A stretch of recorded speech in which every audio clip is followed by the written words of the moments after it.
Aleluia. Glória a Deus. Graça e paz, amém? Você que veio adorar a Deus, coloque em pé em nome de Jesus. Aleluia. Louvado e agradecido é o nome do Senhor Jesus essa noite. Você que pode, você que trouxe a sua Bíblia Sagrada, abra ela no livro de Salmo de número 105, em nome de Jesus. Livro de Salmo de número 105, para a glória do Senhor Jesus. Aleluia. Deus é maravilhoso. Estou muito feliz de estar aqui essa noite. Deus é algo tremendo para a minha vida e para a tua vida, amém?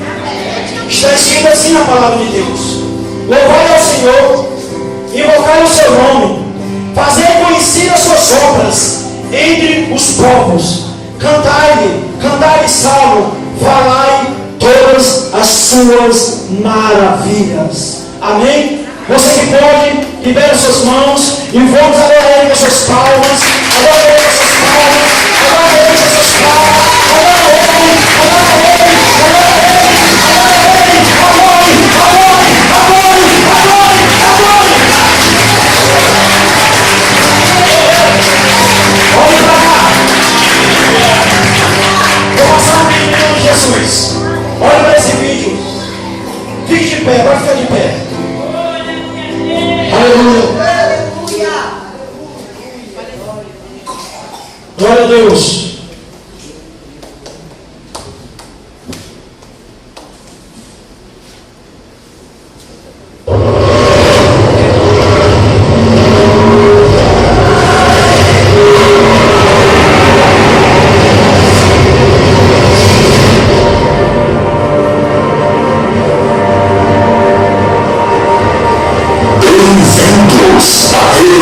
Homens de Deus, da comunidade evangélica Terra Sarada, a célula Pátria e Missões te abençoa em nome de Jesus. Essa noite, você e sua família serão impactados.